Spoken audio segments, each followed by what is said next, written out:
This podcast is Challenging Opinions and is presented by William Campbell.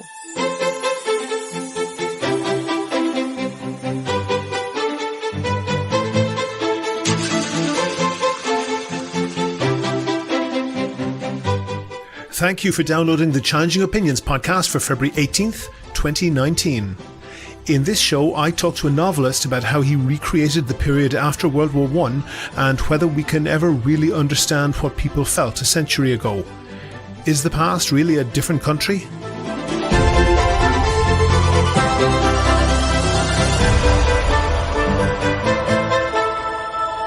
Challenging Opinions is the podcast where ideas are tested. Whether you are left or right, conservative or progressive, devout or skeptic. What matters is the strength of your argument, not the strength of your voice. In a few minutes, we'll have this. As a whole group of people, they would march down together and join the army, often into the same company, in the same part of the army, be sent to the same battle, and very often all die together. But what really fascinates me is, why do you think that happened? Why were people so enthusiastic? There's, and I don't know if I'm using this phrase correctly, but I think it's a mix of the carrot and the stick. I think that there's the carrot, the reward of being able to show valor for your country and to make your bones in the military and prove yourself. That's in a few minutes, but first, I want to continue making these podcasts, getting interesting guests, doing research, and that obviously takes time. So to make that possible, I've created a Patreon page. So if you have a few bucks to spare, please consider signing up as a supporter. There's details on the webpage and at the end of this podcast. I've talked about the Baltic republics and Ukraine before on this podcast, and their governments, and to a large extent their people, are anxious to make alliances with the West, join NATO, join the EU. It's notable that of the former Eastern Bloc countries, the Baltic states that were once part of the Soviet Union, occupied by the Soviet Union, they would say, they have been the most anxious to integrate with the West, joining NATO, joining the EU, adopting the euro currency as soon as they were permitted to do so. You don't really have to be a cynic to realize that they were doing this not so much out of love of the West as out of fear of the East. Joining NATO allowed them to access its common defense commitment. That means that an attack on one is an attack on all, to which all must respond. In short, that means that any invasion by Russia of the Baltic states is deterred by the knowledge that Russia would be also attacking nuclear-armed states such as the US and the UK. That's also a good explanation why Russia wanted to contrive to occupy some of the territory of the former Soviet states of Georgia, Ukraine, Moldova, and Armenia. While those countries are not in control of all of their own territory, they're not able to join NATO. There is one other country in that region that's gone down a different path. Belarus is situated between Poland and Russia. It has a population just under 10 million people, and it's about the same size as Great Britain or the state of Minnesota. They have their own language, Belarusian, which is closely related to Polish, but it's written with the Cyrillic alphabet, much like Russian. However, that language is very much in a minority. The leadership and elite all speak Russian, as do most of the people in the cities, although speaking Belarusian has become somewhat fashionable among an urban intelligentsia. Belarus certainly doesn't have the same ambitions towards the West as some of its neighbours. It didn't even really want to leave after the fall of the Soviet Union. It only declared independence in 1994, long after the show was over, and the country has been ruled by the former Soviet strongman Alexander Lukashenko ever since. He's a dictator who doesn't even attempt to make pretenses of democracy. All opposition groups are ruthlessly eliminated. And Lukashenko is on particularly friendly terms with Vladimir Putin, the only slightly less undemocratic Russian president. And there are several bilateral agreements. For example, citizens can travel between the two countries with only state identity cards. They don't need passports. And last week, Lukashenko and Putin met in a high-profile summit and spoke openly about something that has been the subject of some speculation for quite a while, that Belarus would join Russia. which effectively means that Belarus will become part of Russia. This subject did not come up by coincidence. My reading is that this is a step in preparing public opinion in both countries for this to actually happen, although that process might last a couple of years. It's clear the advantage for Putin. It adds to his empire, although not by that much, maybe increases Russia's population by about 7%. Although Belarus is a major food exporter to Russia, particularly since tit-for-tat sanctions on EU produce. But what's in it for Lukashenko? You might remember that I mentioned the dictator trap to Max Suchkov in podcast number 98. Dictators don't tend to have long, happy retirements. They tend to leave office for the grave or for a prison cell or perhaps a firing squad. Lukashenko is a couple of years younger than Putin and is a product of the same Soviet system. One solution for Putin might be to install his old Soviet comrade in his place. That would leave Putin free to retire and Lukashenko to harvest the billions as Putin had done before him, with each owing the other enough to persuade them to coexist. Watch this space. Do you agree? Do you disagree? If you want your point of view heard, email podcast@challengingopinions.com and say what you think.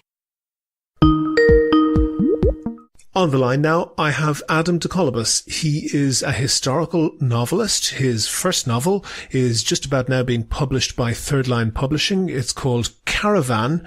Adam, where and when is it set? Well, thanks a lot, William, for having me on. It is set in the 1920s in London, England, and it takes place in London and it takes place in the Saharan Desert. I know that you're a fan of that period and the lead up to it, and I was reading about recently the Versailles Treaty, which was being negotiated exactly 100 years ago. As we're speaking, it was finalized, I think, in June 1919, and that marked the end of World War I. And World War I is a period that fascinates me, and that's one of the reasons why I'm really excited to talk to you.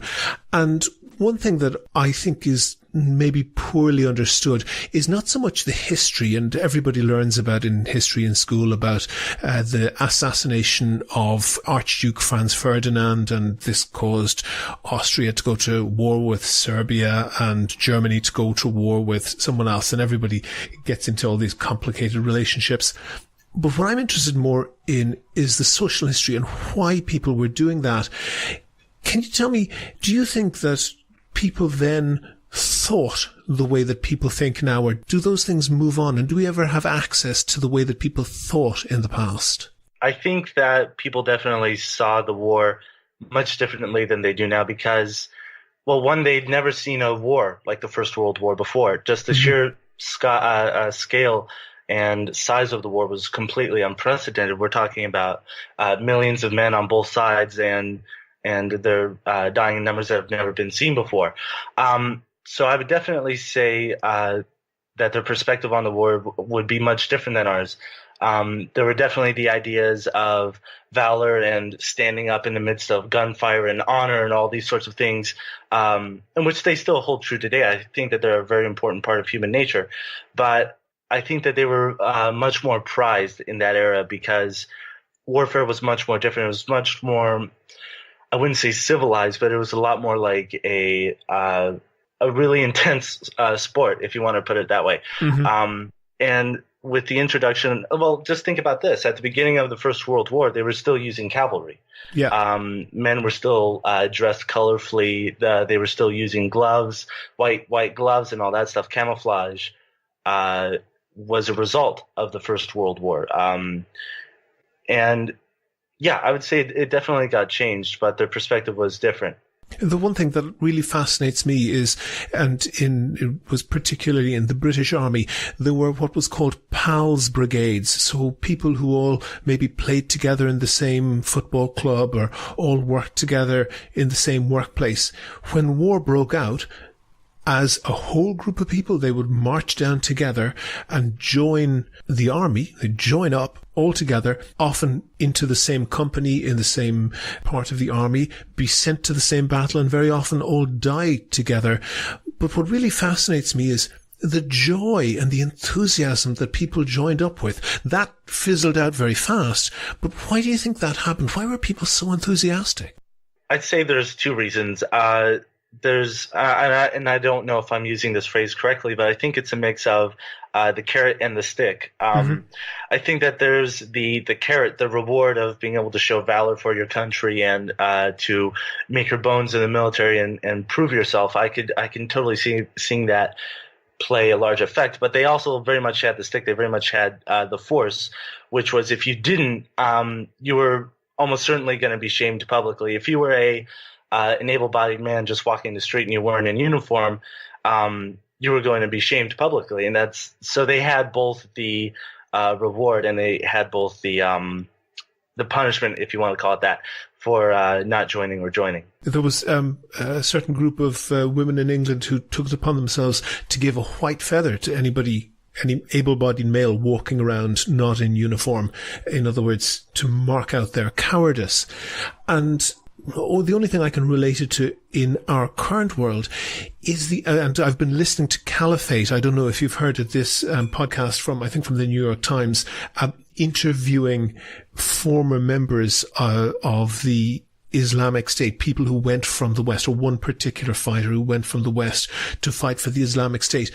And it sounds like there's almost a similar principle there, that somebody feels quite maybe a meaningless person, but they can give meaning to their life if they go off and very likely die.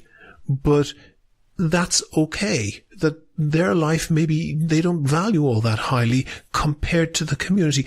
Do you think maybe the 20th century, that sounds really bizarre to us, but do you think maybe the 20th century became so individualistic that we could never even understand that? I don't know. I think that we could definitely understand that. Well, and I think that plays into a part of our human nature. If we just, at least I like to, as a writer, I like to imagine myself in certain situations in different points in history, just to play around with creative ideas and that sort of thing. But I definitely think that you can understand what that would be like, sort of feeling the pressure, not only to serve and fight for your country, but also to avoid shame, for sure. You obviously wrote a novel that's set in that period just after World War I. What did you want to tell people about that? How did you want to make them feel what people were feeling then?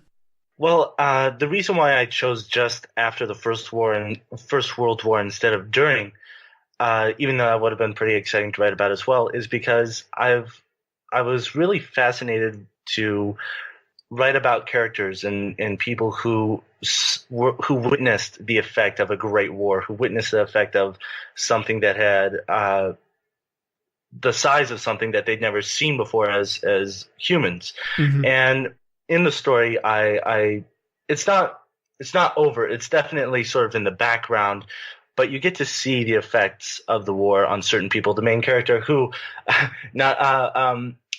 coincidentally is also named William. The main character, he has a past with the war, and I wanted to capture the intricacies and the sort of caveats of the war, where, for instance, you'll meet people who were sort of gung-ho to go to war, and those who maybe didn't have a choice because they were pressured into it, others who saw the valor and sort of the propagandized valor in it, and others who got to see the very ugly side where civilians got killed and that sort of thing. So I wanted to capture that war because, one, it was the first of its kind that was really truly mechanized. It was almost industrial on scale, as well as it brought up a lot of new interesting subjects. I believe, and I'm not too sure about this, but I believe a lot of the subjects in the Geneva Convention were sort of born out of this, how to treat prisoners and POWs, if I'm not wrong. That being said, the reason why I wanted to choose it is because I wanted to capture that effect, the largeness of it. Just it having touched everybody in that era. And it was really an extraordinary period in history, and one of the reasons why I like it. One thing was that it was quite a long time. It was 45 years since Europe had had a major war before then, and that's perhaps tells us one reason why people were enthusiastic about it, because nobody who remembered the 1870 war was really alive then, certainly wasn't making any decisions or wasn't likely to be going into battle, and that might have added to people's naivety about what war could do. But certainly the change in technology was enormous, and there were inventions such as the machine gun, the tank, poison gas that were used in World War I that had never been used in any war before then. Do you think maybe that was humanity losing its innocence to a degree? To a degree, for sure. I think it's an interesting topic to think about, because you get to see what happens when incredible innovation meets war. Mm-hmm. You definitely get to see that, because, for instance, if you take the idea of the tank, it wasn't just they didn't think, okay, let's come up with this vehicle that can go over the trenches and break through the wire and go over the landmines. That wasn't their original idea. They got the idea from their surroundings. They got it from a tractor. Mm-hmm. in the same way that it has treads and all that. And you can sort of see the thought process. It's a war where you can definitely see where they got the ideas from. And you can definitely see it losing its innocence, because even the barbed wire before, it was used to on farms and for cattle and that sort of thing, and then now it's used to snare men where you can gun them down. It's definitely the loss of innocence, but I think that in that loss of innocence, as a society, as a race, we learned a lot about what is worth dying for, and we learned a lot about what man is capable of. Mm-hmm.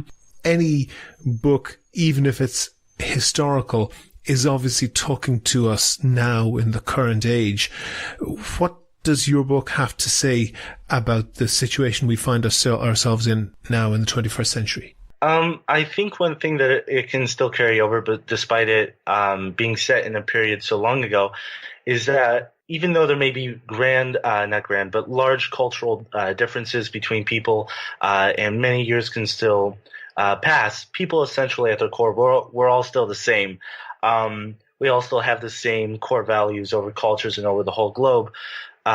So one lesson that still carries today that is presented in the book is just to follow your heart and find the freedom in your life.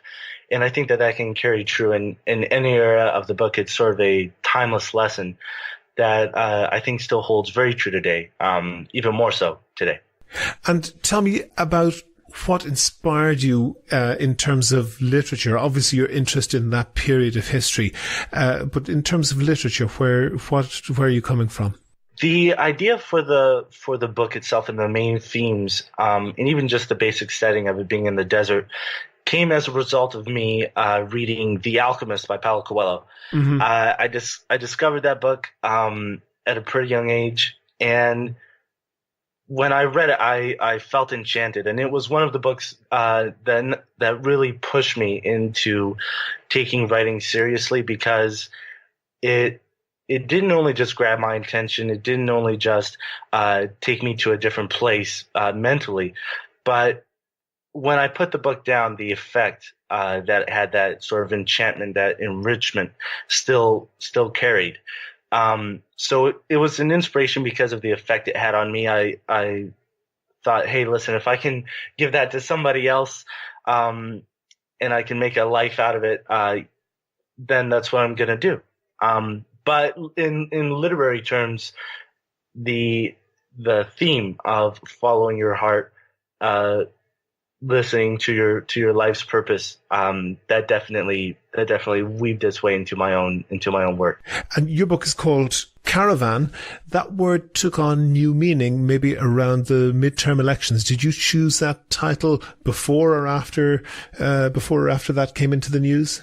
Yeah, definitely. I came up with that title, I would say, pretty early into the stage of writing the book, because I just thought I would make a title that captures what happens in the book.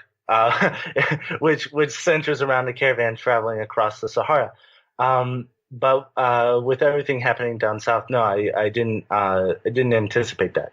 Adam DeCollibus, author of Caravan, published by Third Lion Publishing, thank you very much for talking to me. Thank you so much, William. I've had a great time.